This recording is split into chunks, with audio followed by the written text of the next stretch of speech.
چلیں اچھا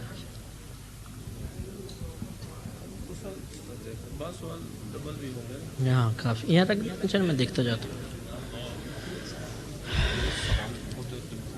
دیکھیں ایک سوال آیا ہے کہ فلمی گانوں کی طرز پر نعت پڑھنا کیا جائز ہے؟ تو یہاں دو باتیں ہیں. ایک ہوتا ہے فتویٰ، بیٹھ جائیں ذرا سن لیں. ایک ہوتا ہے فتویٰ اور ایک ہوتا ہے تقویٰ احتیاط. تو فتویٰ تو یہ ہے کہ گانے کی طرز پر نعت پڑھنا بالکل جائز ہے، کیونکہ طرز جو ہے فی نفسی ہی بری نہیں ہوتی، وہ گانے کے ساتھ ملی تو بری ہو گئی نا. تو آپ نے اس گانے کی نسبت کی وجہ سے برا کہا، تو اب نعت کے ساتھ مل گئی تو اچھا بھی کہیے. تو فتویٰ تو یہ کہتا ہے کہ جائز ہے، لیکن احتیاط اس بات میں ہے کہ اس طرز پہ نعتیں نہ پڑھی جائیں، کیونکہ جب آپ پڑھیں گے تو ہو سکتا ہے آپ کا ذہن تو بہت پاکیزہ ہو لیکن سننے والے کا ذہن گانے کی طرف چلا جائے، تو یہ ایک غیر مناسب سی بات ہے.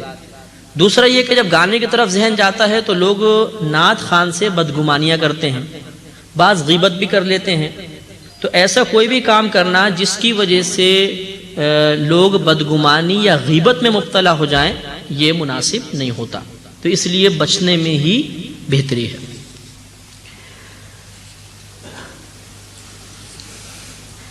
سرکاری ملازمین کے جی پی فنڈ سے بقدر نصاب روپیہ موجود ہونے کی صورت میں صاحب نصاب ہوگا یا نہیں، جبکہ اس مال میں تصرف نہیں کر سکتا؟ تو یہ جی پی فنڈ ایک امانت کی شکل میں ہوتا ہے، اس پہ اگر انٹرسٹ وغیرہ ہے تو وہ اس کو تو آپ چھوڑ دیں، باقی اگر یہ فنڈ گورنمنٹ نے رکھا ہوا ہے اور غالباً جب نوکری ختم ہوتی ہے تو دے دیا جاتا ہے پیسہ، یہ ہمارا ہے، تو اس میں سال بہ سال زکوٰۃ بنتی تو رہے گی لیکن ادائیگی اس وقت واجب ہوگی جب یہ پیسہ ہمارے قبضے میں آئے گا.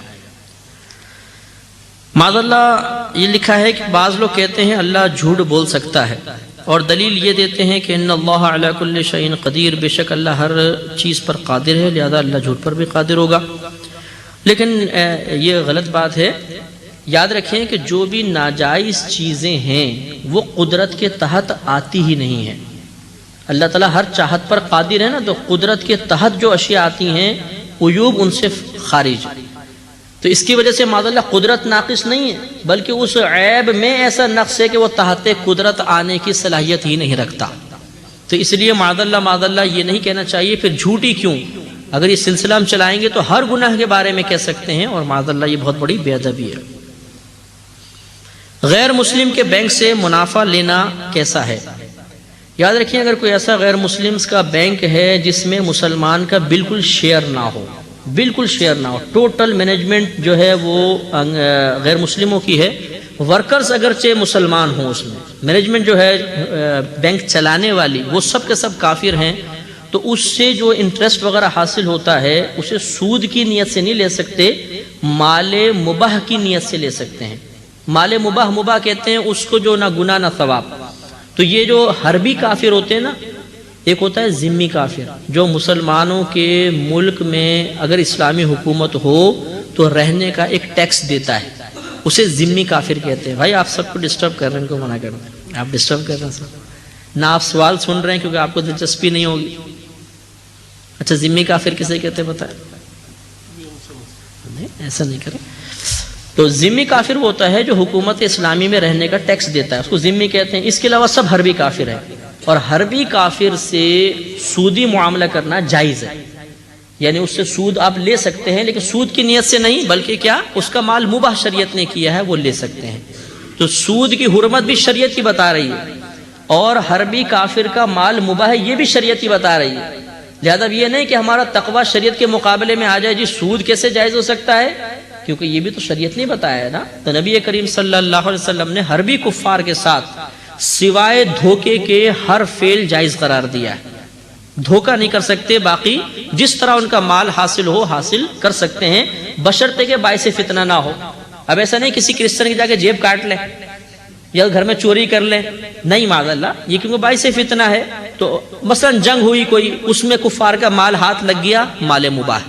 یا جیسے یہ انٹرسٹ کا مسئلہ ہے، اور میں تو یہ مطلب عموماً مشورہ دیتا ہوں کہ اگر کوئی ایسا بینک ہے کہ اگر آپ یہ سمجھتے ہیں کہ میں انٹرسٹ چھوڑ دوں گا تو یہ پیسہ مسلمانوں کے خلاف استعمال ہوگا، تو اس پیسے کو نہ چھوڑیں.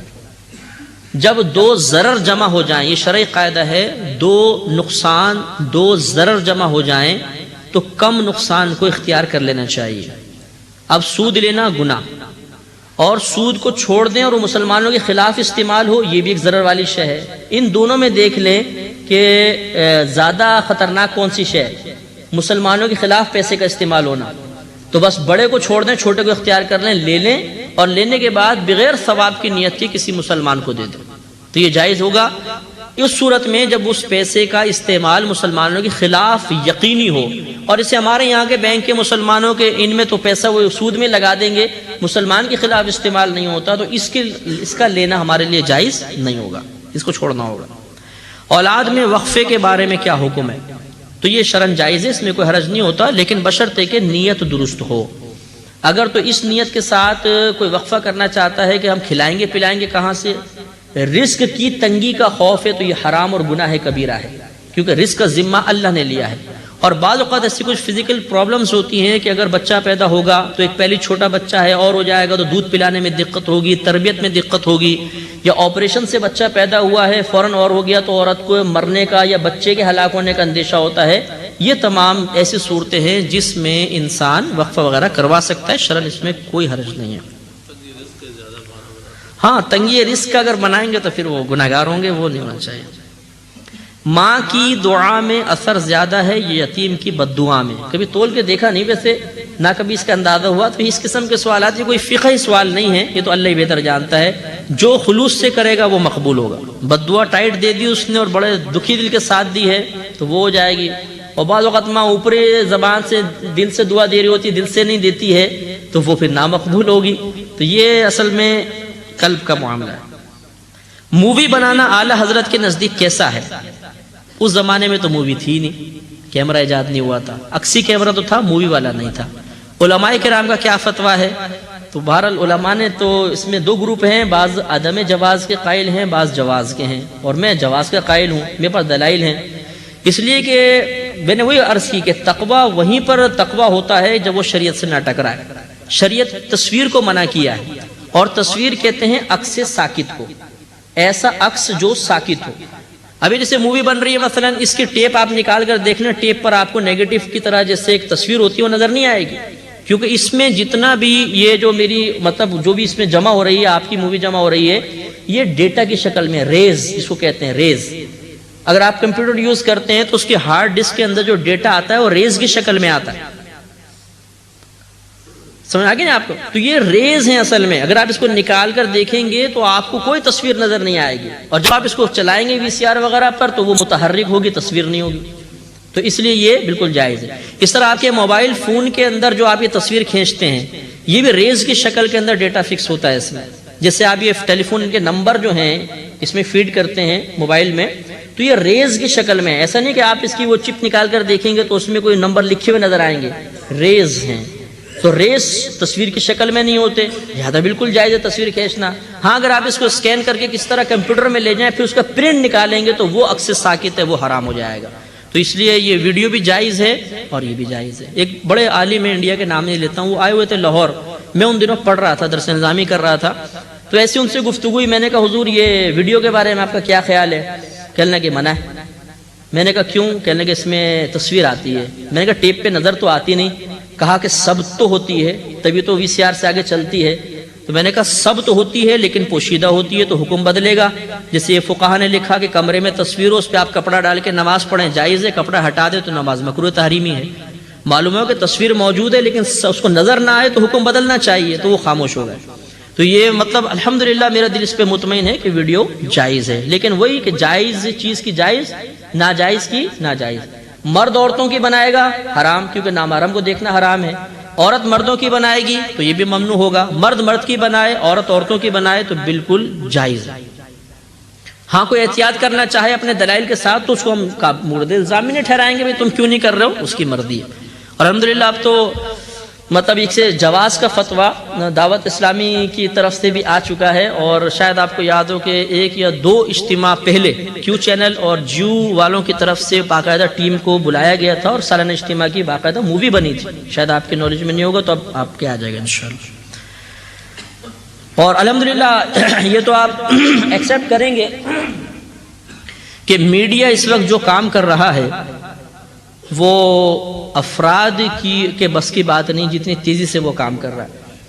تو میں تو میڈیا کے اوپر آیا اور میں نے مطلب یہ کہ محسوس کیا کہ جو پیغام شاید میں پوری زندگی نہ پہنچا پاتا، میں نے شاید رمضان میں باقاعدہ آنا شروع ہوا ہوں اور اب تیسرا مہینہ چل رہا ہے. 3 مہینے میں بلا مبالغہ کروڑوں لوگ ہمارا پروگرام دیکھتے ہیں. جو کیو چینل ہے یہ اس وقت 125 ممالک میں دیکھا جاتا ہے اور اے آر وائی ڈیجیٹل پہ آ جائے تو 160 ممالک دیکھتے ہیں. اتنا بڑا کسی نے کام کیا ہو تو بتائیں.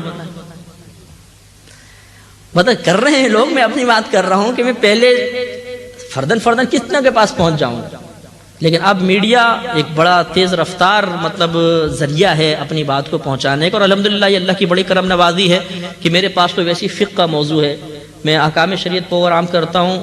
لاکھوں کروڑوں لوگ، اب ہمارے کراچی کی مثال لے لیں، 1.25 کروڑ کی آبادی ہے تقریباً.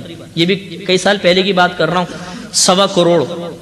آپ 1 کروڑ لے لیں، 1 کروڑ میں 100 لاکھ ہوتے ہیں. 100 لاکھ میں آپ 50 لاکھ کے پاس کیبل ہوگا. ان میں سے 25 لاکھ میرا پروگرام دیکھتے ہوں گے. ان میں سے 10 لاکھ میرا اثر قبول کرتے ہوں گے. تو 10 لاکھ اگر ایک پروگرام میں اثر قبول کر لیں تو بڑی بات ہے کہ نہیں ہے؟ بہت بڑی بات ہے. تو یہ اللہ کی کرم نوازی ہے. تو اس سے فائدہ اٹھانا چاہیے. جب میڈیا اتنا فعال ہے تو اس سے فائدہ اٹھائیے.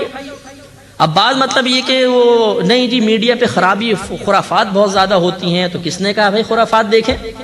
میں آپ کو ترغیب نہیں دے رہا ہوں کہ آپ کیبل لگائیں، کبھی مت لگائیے گا، کیونکہ کیبل لگائیں گے تو فحش پروگرام زیادہ آتے ہیں، دینی پروگرام کم ہوتے ہیں. لیکن اگر آپ کے گھر میں کیبل ہے تو پھر آپ دینی پروگرام ضرور دیکھیں، استفادہ کریں. یا کسی کے گھر میں کیبل ہے تو اس کو ترغیب دیں کہ بھئی آپ وہ پروگرام دیکھیں کہ اچھا ہے کہ وہ دیکھے گا تو ہو سکتا ہے بہت سارے گناہوں سے بچ جائے. تو یہ میں خدا نخواستہ آپ کو ترغیب دینا مقصود نہیں ہے کہ آپ کیبل لگوائیں، بلکہ جن کے گھر میں ہے وہ دینی پروگرام ضرور دیکھیں. اور ایسا ہوا ابھی آج ہی شام کو یہ جو کرکٹر عبد القادر ہے اس کا فون آیا تھا اور تقریباً 10-15 منٹ اس نے گفتگو کی ہے اور اس نے کہا کہ میں آپ کا بہت فین ہوں اور میں رمضان میں آپ کا پروگرام دیکھا، بہت زیادہ متاثر ہوا ہوں. اور پھر آیت کے بارے میں اس نے سوال کیا اور الحمدللہ یہ ابھی امیر دعوت اسلامی سے بیعت بھی ہوئے ہیں. اور اس طرح بڑے بڑے مطلب یہ کہ جو شو بزنس سے تعلق رکھنے والے ہیں اور بہت لوگ اتنے یعنی فون آتے ہیں ہمارے پاس جو الحمدللہ ہمارے انداز سے اور مسائل سے بہت خوش ہیں. اور اللہ کا بڑا کرم ہے، بہت بڑا دین کا کام ہو رہا ہے، بہت بڑا دین کا کام ہو رہا ہے. تو اس لیے مطلب یہ کہ اس کی صرف نیگیٹو پہلو کو سامنے رکھنا اور پوزیٹیو کو چھوڑ دینا یہ مناسب نہیں ہوتا. جیسے نیٹ کے اوپر بعض بولتے ہیں انٹرنیٹ جو ہے غلط یوز ہو رہا ہے، کیفیز میں مت جائیے، وہاں پہ فحش ویب سائٹس کا وزٹ ہوگا اور یہ ہوگا وہ ہوگا. یہ تو اپنا ہے نا قصور، ورنہ خود مطلب یہ کہ آج نیٹ کو کتنے مؤثر طریقے سے لوگ یوز کر رہے ہیں. آپ کو شاید حیرت ہوگی، فرسٹ ٹائم آپ نے سنا ہوگا، آپ آئیڈیا حاصل کر لیں تو آپ بھی کر لیجئے گا. ہمارے کراچی میں چند نوجوانوں نے ایک ویب سائٹ کریٹ کی اس دفعہ اس میں بقرعید میں، اور اس میں مطلب یہ اشتہار دیا کہ آپ اگر قربانی کرنا چاہتے ہیں آپ آن لائن ویب سائٹ پہ آپ وزٹ کریں، اپنا آرڈر لکھوائیں، ہم آپ کی طرف سے جانور پرچیز کریں گے، آپ ہمیں پیسے بھیج دیں، پھر اگر آپ حاضر ہو سکتے ہیں ٹھیک ہے، نہیں ہو سکتے تو ہم لائیو آپ کے جانور کی قربانی فلاں ٹائم میں کریں گے. آپ لائیو قربانی اپنے نیٹ کے اوپر بیٹھ کر دیکھیں اور پھر گوشت تقسیم اگر آپ نے لینا ہے تو بتائیں، ہم پہنچا دیں گے، ورنہ آپ کی طرف سے غریبوں کو صدقہ کر دیں گے. وہ بتا رہے تھے ایک ہی دن میں 6000 افراد نے وزٹ کیا اس ویب سائٹ کا. فائدہ ہوا کہ نہیں ہوا؟ تو اس لیے مطلب یہ کہ بہت فائدے ہیں. لوگ نیٹ کے اوپر بھی ایسا نہیں ہے کہ سب آوارہ گردیاں کر رہے ہیں اور بدگمانی کرنا ویسے ہی منع ہے، بہت اس کے مفید فائدے بھی ہیں. اور میں تو خود نیٹ یوز کرتا ہوں الحمدللہ اور اس کا بہت فائدہ پاتا ہوں. ابھی ہماری اتنی میلز آتی ہیں. اب میلز آپ کیا ریڈیو پہ لیں گے؟ ریڈیو پہ تو ریسیو نہیں کر سکتے نا، نیٹ پر ہی کریں گے. اتنے لوگ سوال کرتے ہیں، ان کے پاس ٹائم نہیں ہوتا کہ لمبے لمبے خط لکھیں، وہ فون نہیں کر سکتے ہیں، افورڈ نہیں کر سکتے ہیں. بہت سے لوگ کسی کیفے میں گھسے اپنا سوال لکھا بھیج دیا، ہم اس کو سینڈ کر دیتے ہیں، وہ اپنے پھر وزٹ کرتے ہیں، اس کو جواب حاصل کر لیتے ہیں. کتنے نوجوان، کتنے عورتیں، کتنے مطلب مرد حضرات الحمدللہ آج اصلاح پا رہے ہیں. تو استعمال پر موقوف ہے. بہرحال بیعت کی شرعی حیثیت کیا ہے؟ مزید یہ کہ جو لوگ کہتے ہیں کہ ہمیں بیعت کی کوئی ضرورت نہیں، ہمارا رہنما یا مرشد سرکار ہیں، وضاحت فرمائیے. تو بیعت ایک مستحب کام ہے، افضل ہے، اچھا ہے. بزرگوں کا دامن تھامیں گے، ان کی طرف سے ہدایت ملے گی تو بہت بہتر ہے، اور اکابرین کا طریقہ بھی رہا ہے. لیکن اگر کوئی بیعت نہیں کرتا تو یہ شرعاً کوئی گنہگار نہیں ہوتا. نہ ایسا ہے کہ جو بیعت نہیں کرے گا وہ ضرور جہنم کے اندر جائے گا، شیطان اس کو پکڑ کے لے جائے گا۔ جو بیعت کرتے ہیں کارنامے تو ان سے بھی سرزد ہوتے ہیں، گناہ تو ان سے بھی سرزد ہو رہے ہیں، تو پھر یہ سوچنا کہ بیعت کر کے ہی ہم محفوظ ہوں گے، یہ مطلب ہمارا اپنا ذہنی خیال ہے۔ ورنہ بیعت کرنے والا بعض اوقات زیادہ گناہ کرتا ہے، کیونکہ بولتا ہے جی مرشد بچا کے لے جائے گا، تو جی کرو جی گناہ، مرشد ہمارا بڑا پاورفل ہے جی، ارے یہ غوث پاک لے جائیں گے انشاءاللہ جنت میں۔ یہ عقیدہ رکھنا، یہ حسن ظن رکھنا اچھی بات ہے، لیکن بسا اوقات بیعت کرنے والا زیادہ غافل ہو جاتا ہے۔ تو اس لیے یہ کوئی مطلب قاعدہ یا ضابطہ شرعی نہیں ہے کہ جو بیعت نہیں کرے گا وہ جہنمی ہے، جو بیعت کرے گا ضرور جنت میں جائے گا۔ اصل چیز شریعت ہے، شریعت پر بیعت کرنے والا چلے گا کامیاب، بیعت نہ کرنے والا چلے گا کامیاب، نہیں چلیں گے تو دونوں ناکام۔ تو اس لیے مطلب کوئی نہیں کرتا تو اس کی مرضی ہے، لیکن بہرحال یہ مستحب ہے، افضل ہے، اور ہمارے اکابرین کا سلسلہ چلتا چلا آ رہا ہے اور ہمیں اکابرین کی نقل کرنی چاہیے، اس لیے بہت بہتر ہے۔ اذان سے پہلے درود و سلام پڑھتے ہیں لوگ، کہتے ہیں یہ فالتو ہے، معاذ اللہ، اس کے بارے میں کوئی قرآن و حدیث کی روح سے بتا دیں۔ یاد رکھیں کہ یہ جو آیت ہے ان اللہ و ملائکتہ یصلون علی النبی، کہ بے شک اللہ تعالیٰ اور اس کے فرشتے ان نبی کریم صلی اللہ علیہ وسلم پر درود بھیجتے ہیں۔ یا ایھا الذین آمنوا صلوا علیہ وسلموا تسلیما، اے ایمان والو تم بھی ان نبی کریم صلی اللہ علیہ وسلم پر درود اور خوب سلام بھیجو۔ یہی اذان سے پہلے درود پڑھنے کی دلیل ہے، اس لیے کہ اللہ تعالیٰ نے اس میں درود پڑھنے کا حکم دیا، لیکن کوئی وقت مخصوص نہیں کیا، اس وقت پڑھنا، اس وقت نہ پڑھنا، اس سے پہلے پڑھنا، اس سے پہلے نہ پڑھنا، اس کے بعد پڑھنا، اس کے بعد نہ پڑھنا۔ اور جب اللہ تعالیٰ کوئی وقت مخصوص نہیں کرتا تو ہم اپنے پاس سے اس کو مقید نہیں کر سکتے، لہٰذا اللہ نے فرمایا درود پڑھو۔ اب کب پڑھو کوئی قید نہیں، تو چاہے صبح پڑھیں، شام کو پڑھیں، اذان سے پہلے، اذان کے بعد، جمعے سے پہلے، جمعے کے بعد، کھڑے ہو کر، بیٹھ کر، اجتماعی طور پہ، انفرادی طور پہ، اردو میں، عربی میں، انگلش میں، جس طرح پڑھیں سب جائز ہے۔ ہاں لیکن چند باتیں میں عرض کر دیتا ہوں۔ ایک تو یہ کہ اذان سے پہلے پڑھیں تو اس طرح پڑھیں کہ درود اور اذان میں فرق محسوس ہو جائے، اتنا اس کو کلوز نہ کریں کہ بالکل وہ اذان کا حصہ سمجھے، اور جن کے پاس علم نہیں وہ سمجھے کہ یہ بھی اذان ہی ہے۔ تو اس لیے درود شریف پڑھ کے تھوڑا سا وقفہ کریں، اس کے بعد اذان دیں، تاکہ لوگ سمجھ جائیں کہ درود پاک ایک الگ شے ہے اور اذان اس کے بعد شروع ہوئی ہے۔ دوسری بات یہ کہ جمعے کی نماز کے بعد جو صلاۃ و سلام پڑھا جاتا ہے، اگر آپ کی مسجد میں ایسا ہوتا ہے تو مجھ سے ناراض بھی مت ہوئیے گا، میں خود الحمدللہ جمعہ پڑھاتا ہوں، 3 شعر سے زیادہ نہیں ہونے چاہیے، اور وہ بھی خوش الہان۔ کرنے والا بیچارہ نہ وہ طرز سے سنبھل پاتی ہے، نہ لوگ اس کے ساتھ مل رہے ہیں، وہ لگا پڑا ہے جی عشق رسول میں ڈوب کر، اور اس کا عشق رسول اسی مائک پر جاگتا ہے۔ اسے کہیں گے بھائی سب کو معاف کر، 3 شعر پڑھ کے ختم کر دیں، اب آپ مسجد کونے میں کھڑے ہو کے اپنے عشق رسول کے مطابق آدھا گھنٹہ پڑھو، اب اس کا عشق سو جائے گا۔ مائک دیکھتے ہی عشق ایک دم جاگ جاتا ہے، اور مائک پکڑ کے وہ عروج پہ پہنچ جاتا ہے، اور پھر جو 15 منٹ 20 منٹ، اب لوگوں کے پاس ٹائم نہیں ہے بیچاروں کے پاس، کوئی اپنی گھڑی دیکھ رہا ہے، جو نکل جائے تو وہ تو گستاخ رسول، جو کھڑا ہو جائے اور بیچارہ وہ قلبی کوفت محسوس ہوتا رہا یہ عاشق رسول۔ تو معاذ اللہ یہ طریقہ مناسب نہیں ہے، مختصر پڑھیں، اچھا پڑھیں۔ الحمدللہ میں جس مسجد میں جمعہ پڑھاتا ہوں، یقین کیجئے کہ وہ لوگ جو مکتبہ فکر کے لحاظ سے شاید مجھ سے اختلاف رکھتے ہیں ان کی تعداد کثیر ہوتی ہے، اور صلاۃ والسلام میں بہت سے لوگ ٹھہرنا شروع ہو گئے ہیں۔ وجہ کیا ہے؟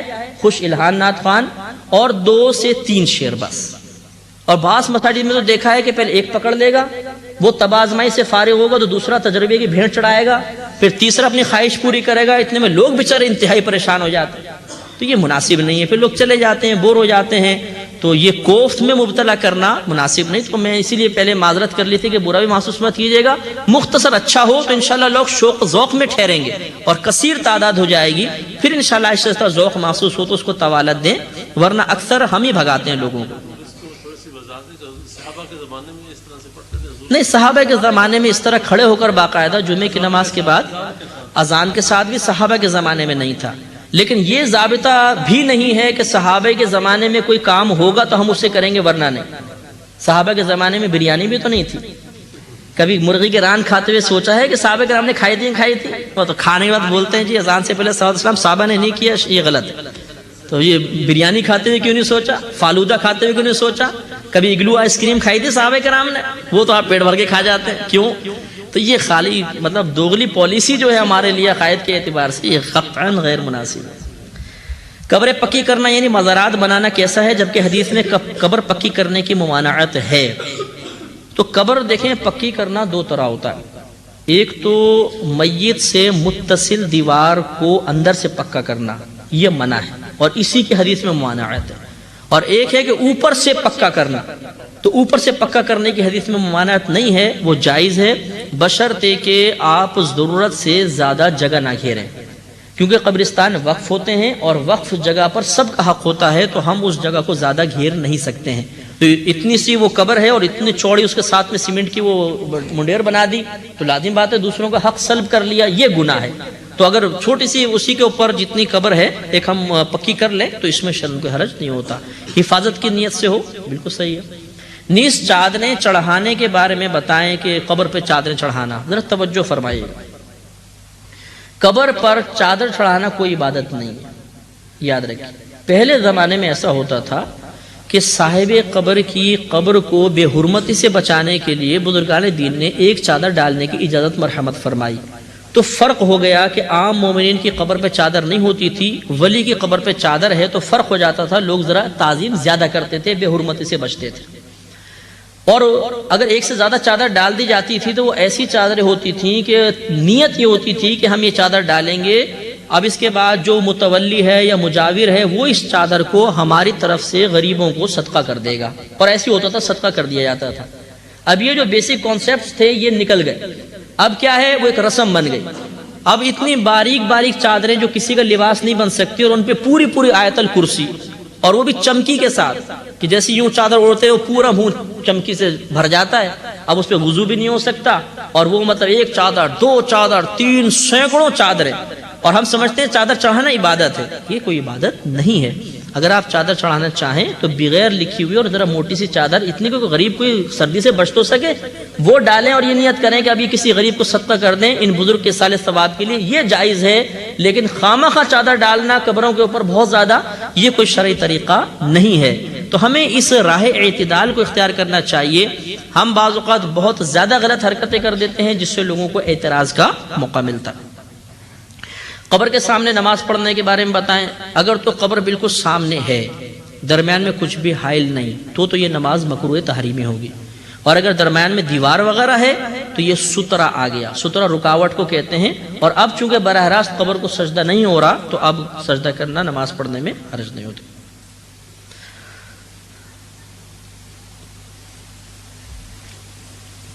ادھر لمبے لمبے سوال ہیں جو بہت لمبائی کا تقاضا کر رہے ہیں، اگر بعد میں موقع ملے تو بتاؤں گا۔ یہ کہتے ہیں کہ استخارے کا طریقہ بیان فرما دیجئے۔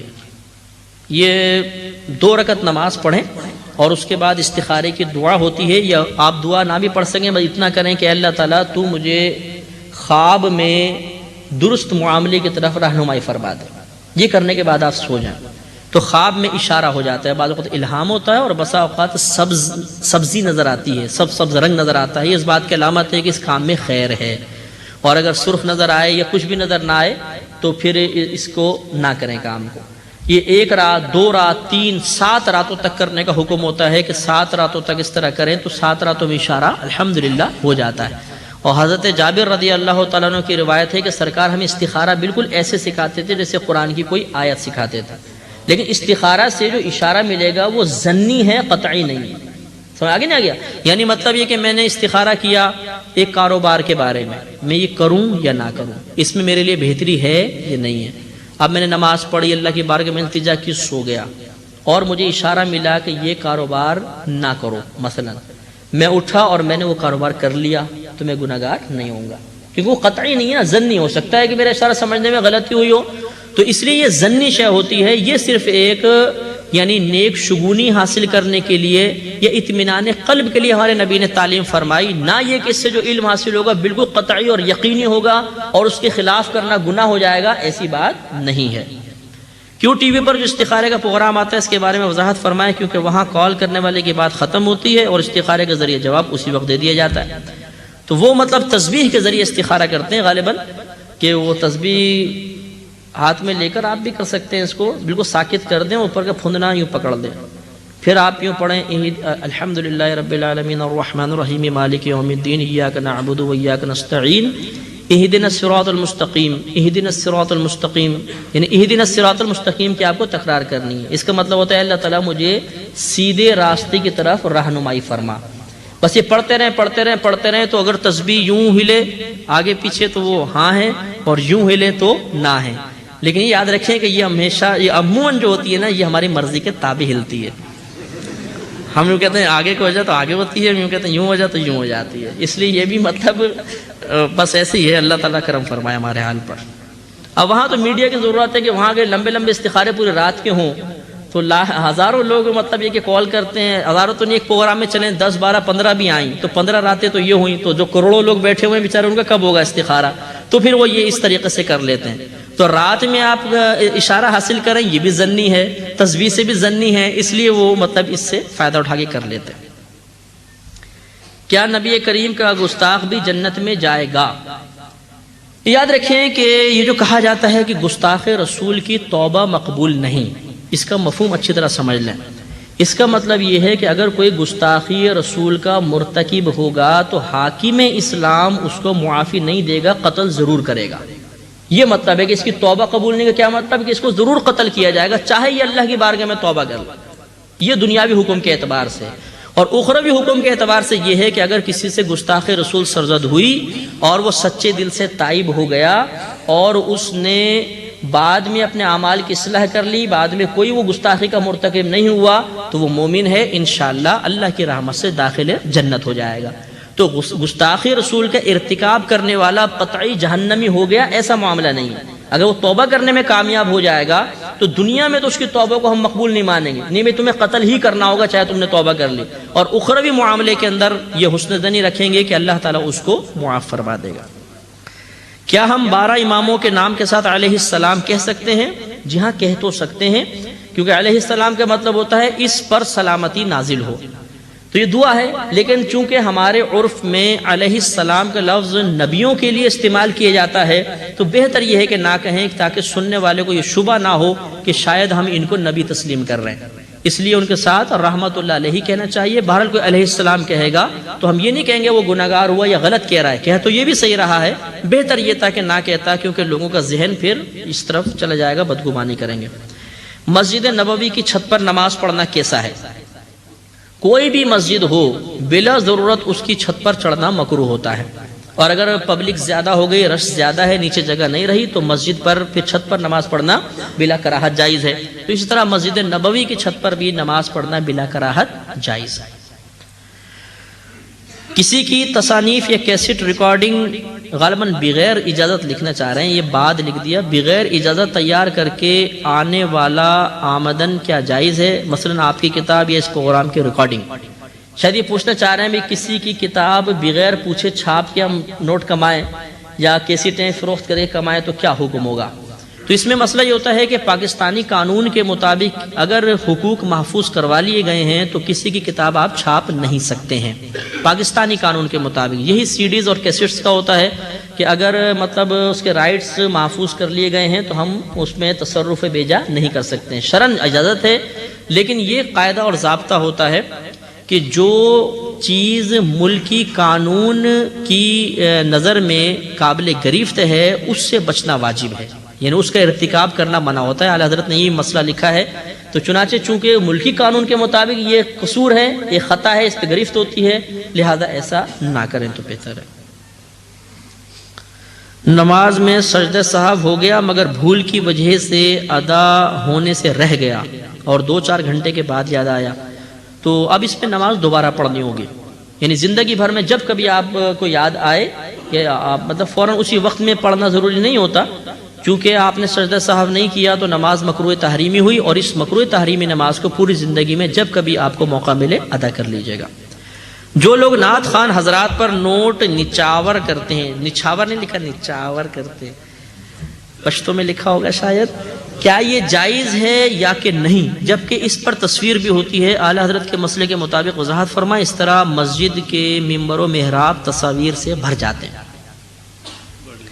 تو پہلی بات تو یہ ہے کہ نعت خوان کو پیسے دینا شرعاً بالکل جائز ہوتا ہے، بشرطے کہ نعت خوان پہلے سے پیسہ طے نہ کرے، کیونکہ نعت خوانی کی عبادت ہے اور عبادت پر بلا ضرورت اجرت لینا منع ہے۔ چند عبادات ایسی ہیں جن کو فقہائے اسلام نے مستثنی قرار دیا ہے، جیسے امام صاحب کی تنخواہ، مؤذن صاحب، بچوں کو فقہ پڑھانے والا، قرآن پڑھانے والے، ان کی جو اجرت ہے، یا واعظ بیان کرنے والا، یہ باقاعدہ اجرت طے کر سکتے ہیں۔ باقی نعت خوان اجرت نعت خوانی کی طے کرے گا تو یہ حرام ہے اور وہ پیسہ اس کے لیے جائز نہیں ہے۔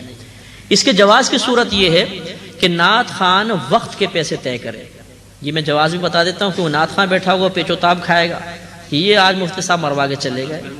یہ صدیق اسماعیل صاحب جو ہیں بڑے نعت خواں ہیں، یہ میرے ساتھ بیٹھے ہوئے تھے سارے ٹائم میں نے یہ مسئلہ بتایا کہ مفتی صاحب آپ نے مروا دیا آج تو، یہ بیچارے پیسے طے کرتے ہیں۔ پھر میں نے صحیح صورت بتائی۔ تو بہرحال یہ چونکہ اعلانیہ کرتے تھے اس لیے آپ کے سامنے ذکر کر دیا۔ اعلانیہ کوئی کام ہو تو وہ پیٹھ پیچھے بیان کرنا غیبت نہیں ہوتی، پوشیدہ قصور کو بیان کرنا قابل گرفت ہوتا ہے، یہ پہلے بتا دو۔ تو بہرحال اب اس کا طریقہ یہ ہے کہ وہ نعت خوان کوئی بھی آئے، بھائی ہم نعت خوانی کرانا چاہتے ہیں، تو لوگ بیچارے بڑا تنگ کرتے ہیں، میں اچھی طرح جانتا ہوں۔ بعض اوقات یوں کہتے ہیں کہ آپ ٹیکسی میں آ جائیے گا، ہم پیسے دے دیں گے۔ اب وہ نعت خوان آئے گا، نعت خوانی کرا کے وہ نظر ہی نہیں آئے گا کہاں گیا۔ اب وہ بیچارہ غریب آدمی 100-150 روپے لگا کر آیا اور پھر وہ 100-150 لگا کر جائے تو وہ کہاں سے 300-400 روپے افورڈ کر سکے گا؟ تو یہ نعت خوانوں کی پرابلم بھی ہوتی ہے۔ تو وہ پھر وقت کے پیسے کر لے کہ بھئی دیکھیں میں مثلا 10 سے 12 بجے تک آپ کے پاس آؤں گا اور اس وقت کے میں اتنے پیسے لوں گا، اب اس میں آپ مجھ سے جو کام کروانا چاہیں۔ یہ ایک اجارے کی صورت ہو گئی۔ اب وقت کے وہ پیسے طے کر رہا ہے، نعت خوانی کے نہیں، اب وہ پیسے لینا اس کے لیے شرعاً بالکل جائز ہے۔ اب یہ دوسری صورت کی، یہ تو جوازی صورت ہو گئی۔ اب ہے کہ وہ نوٹ نچھاور کرنا، یہ غیر مناسب بات ہے، اس لیے کہ اس میں ریاکاری کا دخل بہت زیادہ ہوتا ہے کہ وہ مطلب دکھاوا، اور خاص طور پہ ویڈیو جب بن رہی ہو نا تب تو پھڑکتا ہے جیب میں نوٹ کے بس باہر نکل جاؤں، ہاتھ یوں بس یوں ہوتے ہیں کہ بس جلدی سے، اور پھر وہ 1-2 روپے کے نوٹ، ارے بھائی بڑا نوٹ 100 روپے کیوں نہیں اس طرح کرتے، 500 کیوں نہیں کرتے، اور 5 کے وہ بھی بار بار سمیٹ کے بار بار دوبارہ کر دیتے ہیں۔ تو وہ مطلب اس طرح کرنا یہ غیر مناسب ہے، اور یہ عموماً جو ہے یہ بہرحال سخت بات ہے، لیکن یہ پہلے دوسرے مقام پہ ہوتا تھا، وہ اب نعت خوانی میں ہونے لگا۔ آپ سمجھ گئے ہوں گے میری بات، یہ طریقہ مناسب نہیں ہے، شریفوں کا طریقہ نہیں ہوتا۔ آپ دینا چاہیں، اب اس سے نعت خوان کی عزت نفس بھی مجروح ہوتی ہے اور اس کے قلب میں تشویش بھی پیدا ہوتی ہے۔ جیسے ایک مقام پہ ہم گئے تو وہاں پہ بڑے بڑے پولیس افسران بیٹھے ہوئے تھے، ایک نعت خوان خطیب صاحب تھے، ان کو نعت کا موقع مل گیا، اب انہوں نے 500 روپے کے نوٹ دینے شروع کیے۔ اب وہ خطیب صاحب جو تھے بیچارے وہ نعت کم پڑھے، وہ 500 روپے کو دیکھیں کوئی اٹھا کے نہ لے جائے، ان کو یہ تشویش کبھی بعد میں سمیٹوں گا کیسے، وہ اتنی تشویش میں مبتلا کہ ان کو مائک کبھی منہ پر ہو جائے کبھی نیچے ہو جائے۔ ہم نے کہا جی مائک کے تو آگے کریں، اس کے اندر آپ پڑھیں۔ تو یہ ایک بیچارے قلب میں تشویش، اور پھر مطلب یہ کہ آپ نے دیکھا ہوگا کہ نعت خوان نوٹوں کو دیکھنے کے بعد اپنے قلب میں، اپنے جسم میں خون کی گردش بہت تیزی کے ساتھ محسوس کرنا شروع کر دیتا ہے، اس کے قلب دھڑکتا ہے بہت زیادہ، اور جتنا نوٹ کی مالیت زیادہ ہوگی کرنٹ اتنے زیادہ لگے گا، اور پھر وہ اس شعر کو بار بار تکرار کرتا ہے جو جس شعر کے اوپر نوٹ کی آمد زیادہ ہوتی ہے۔ تو یہ مطلب عموماً ایسا لگتا ہے، ہمیں تو حسن ظن قائم کرنے کے حکم ہے، لیکن لگتا ایسا ہے کہ یہ بابا جی نے اثر کر دیا۔ قائد اعظم بڑی پر اثر شخصیت ہیں، جب سامنے آ جاتے ہیں تو بڑوں بڑوں کے اندر انقلاب برپا ہو جاتا ہے، ہاں ہارٹ اٹیک کے خطرات پیدا ہو جاتے ہیں۔ تو اس لیے ذرا مطلب یہ طریقہ نہ کریں، آپ دینا چاہیں ایک لفافے میں رکھیں، اور یہ بڑا مشکل کام بتا رہا ہوں آپ کو، کیونکہ جب تک دکھائیں نہیں ہمارا دل مطمئن نہیں ہوتا، دکھا کے بڑے خوش ہوتے ہیں ہاں اب مجھے وصول ہو گیا۔ اب یہ کیوں نہیں کرتے کہ لفافے میں رکھیں، جب وہ باہر نکلنے لگے تو ساتھ جا کے حضرت قبول فرمائیں، فوراً جیب میں ڈال دیں، اکیلے میں ان کے ہاتھ میں دے دیں، نہیں ہم سب کے سامنے ہو، لفافہ بھی دیں گے تو سب کے سامنے لیجیے جی قبول فرمائیے۔ اب وہ بیچارہ اگر خوددار آدمی ہو تو بڑی عزت نفس مجروح کر کے وہ اس نوٹ کو اٹھائے گا، تو اس لیے ایسا نہیں کرنا چاہیے، چھپا کر آپ دیں، خدمت کریں، نعت خوانوں کی خدمت کریں، خطباء کی کریں، واعظین کی کریں، میری چاہے آپ نہ کریں، میں آپ سے طلب نہیں کر رہا ہوں، الحمدللہ مجھے اللہ نے بہت کچھ دیا ہے، میں یہ ترغیب نہیں دے رہا ہوں، لیکن آپ کریں تاکہ ان لوگوں کی حوصلہ افزائی ہو۔ یہ وقت نکالتے ہیں بیچارے اور یہ جاتے ہیں نعت خوانیوں کے اندر اور اپنا وقت دیتے ہیں اور عشق رسول عام کرتے ہیں، ان کی خدمت ہونی چاہیے، اس کا کوئی انکار نہیں کر سکتا۔ مرد سنی ہو اور عورت شیعہ ہو، انہوں نے لکھا ہے ان کا نکاح ہوا تو اس کا کیا حکم ہوگا؟ یاد رکھیں کہ فقط کوئی اپنے آپ کو شیعہ کہے یا کوئی اور فرقے سے تعلق ہو تو ہم فوراً اس کو کافر نہیں کہہ سکتے۔ یاد رکھیں جب تک اس کی بد مذہبیت یا اس کے عقائد مذہب اسلام کے خلاف نہیں ہوں گے وہ مسلمان ہے، چاہے اپنا وہ کوئی بھی کہتا ہو تو وہ مسلمان ہی کہلائے گا۔ اب یہ پہلے تو یہ کہ یہ کہہ رہے ہیں کہ شادی ہو گئی تو کیا حکم ہوگا، تو حکم یہ ہم دیکھیں گے کہ اگر وہ اس کے جو شخص ہے اس کے عقائد مذہب اسلام سے ٹکراتے ہیں، مسلمانوں سے ٹکراتے ہیں، تو سرے سے نکاح ہوا ہی نہیں، اور ان کو جدا کرنا فرض ہے۔ اور بالفرض اس کی بد مذہبیت حد کفر تک نہیں پہنچی تو یہ نکاح ہو گیا ہے، وہ میاں بیوی ہیں، اور اب انہیں مطلب یہ کہ عورت کو ذرا احتیاط کرنی چاہیے کہ شوہر کسی اور طرف مائل نہ ہو، یعنی عقائد میں پختہ نہ ہو جائے، اسے مسلمانوں کے عقائد کی طرف مائل کرے۔ اور دوسری صورت یہ ہے کہ مثلا ایک عورت یہ سوال کرتی ہے کہ میں ایک شیعہ، میرے پاس سوال آیا ہے ابھی خط کچھ دن پہلے، میں ایک شیعہ لڑکے سے شادی کرنا چاہتی ہوں، تو کیا میں کر سکتی ہوں کہ نہیں کر سکتی ہوں؟ تو یہاں مسئلہ تو وہی ہے کہ اگر سامنے شیعہ لڑکے کے بالفرض عقائد حد کفر تک نہیں پہنچے ہوئے مثلا، تو نکاح تو ہو جانا چاہیے۔ لیکن میں عموماً یہ مشورہ دیتا ہوں کہ اگر آپ کسی اور مکتبہ فکر سے تعلق رکھنے والے سے نکاح کریں گی یا کریں گے تو لازم بات ہے کہ ذہنی کشمکش رہے گی۔ ٹھیک ہے، آپ نے وہ ساتھ ذہنی کا مظاہرہ کیا کہ جی چلے ٹھیک ہے میں کر لوں گی، یا لڑکے نے سوچا یہ شیعہ لڑکی ہے چلو کوئی بات نہیں میں اس کو مولڈ کر لوں گا، آہستہ آہستہ نکاح کر لیا، لیکن کیا پورے خاندانوں کا ذہن بدل جائے گا؟ نہیں۔ آگے کیا ہوگا کہ لڑکے والے اپنی طرف کھینچیں گے، لڑکی والے اپنے عقائد کی طرف، پھر جب بچے پیدا ہوں گے تو بچوں کی زندگی تو اتنی برباد ہوتی ہے کہ ننیال والے کہتے ہیں ہمارے عقیدے میں آ جائے اور ددیال والے چاہتے ہیں کہ ہمارے عقیدے کے مطابق ہو جائے، تو بچہ فٹ بال بن جاتا ہے، اور اس سے خود مطلب یہ کہ خود جو شخص ہے وہ انتہائی اضطراب کا شکار ہو جاتا ہے۔ اور آپ نے کبھی اگر میرے میڈیا پہ بیان سنو گے تو میں حتی الامکان بہت نیوٹرل رہ کر بیان کرتا ہوں، میں کسی پہ اٹیک نہیں کرتا ہوں، اور بہت ہی نیوٹرل رہ کر میں بیان کرنے کی کوشش کرتا ہوں۔ وجہ یہی ہے کہ ان باتوں کی وجہ سے بہت سے لوگ دین سے دور ہو گئے۔ ابھی بھی میں نے کسی کا آپ کے سامنے نام نہیں لیا، یہ تو ایک تھا تو، اور میں اپنے سے عقیدے کی وضاحت کرتا ہوں، کسی پہ اٹیک کرنے کی کوشش نہیں کرتے ہیں، اس کے فائدے ہوتے ہیں۔ میں آپ کو ایک مثال دیتا ہوں، یہ خاتون کا خط آیا جنہوں نے بتایا کہ ان کا تعلق ایک مخصوص مکتبہ فکر سے ہے، اور وہ مکتبہ فکر ایسا ہے جس کو مطلب ایک ہم لوگ سمجھ لیجئے کہ ہم ان کو بد مذہبی کہتے ہیں۔ اس خاتون نے کہا کہ میں اس مکتبہ فکر سے تعلق رکھتی ہوں، میرا نکاح ایک ایسے شخص کے ساتھ ہو گیا جو گھر میں فاتحہ بھی دیتا ہے اور مجھے مزارات پہ لے کے جاتا ہے اور گودڑا شریف لے جا کے مجھے زبردستی بیعت بھی کروا دی ہے۔ تو میں نے اب گھر بچانے کے لیے میں کچھ نہیں بولی ہوں، لیکن میں ذہنی طور پہ بالکل اس کو ایکسیپٹ نہیں کرتی ہوں، میں بہت پریشان ہوں، اور وہ فلاں ہمارے بڑوں کو برا بھی کہتا ہے، مخصوص ان شخصوں کے نام نہیں لے جن پہ کفر کا فتویٰ ہے بہرحال۔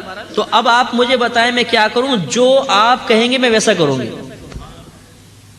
تو اب یہ مجھے اس کی فائدت محسوس ہوئی کہ واقعی نیوٹرل رہنے میں کتنا فائدہ ہے، اپنے آپ کو نیوٹرل شو کرنے میں۔ میں نیوٹرل نہیں ہوں، میں الحمدللہ بہت راسخ ہوں مسلمانوں کے عقائد کے اعتبار سے، لیکن اپنے آپ کو نیوٹرل رکھنے میں کہ ہم کسی پہ اٹیک نہ کریں، کسی کو ہم برا بھلا نہ کہیں، کفر کے فتوے خامخواہ نہ جھاڑیں۔ اب فائدہ کیا ہوا، اب میں نے اس کو جو گائیڈ لائن دی ہے انشاءاللہ عز و جل کچھ دن بعد مجھے اللہ کی رحمت سے امید ہے کہ وہ بھی نیاز دے رہی ہوگی الحمدللہ۔ تو یہ فائدے ہوتے ہیں، تو شدت پسندی مناسب نہیں ہوتی۔ تو اس لیے کسی اور مکتبہ فکر سے آپ اگر تعلق رکھنے کی کوشش کریں گے تو اس میں عموماً بہت زیادہ کشمکش ہوتی ہے، بگاڑ پیدا ہوتا ہے۔ اگر آپ نکاح کرنا چاہیں تو میرے پاس آئیے گا، میں آپ کو بہت بہنیں بھی دلوا دوں گا، بھائی بھی دلوا دوں گا۔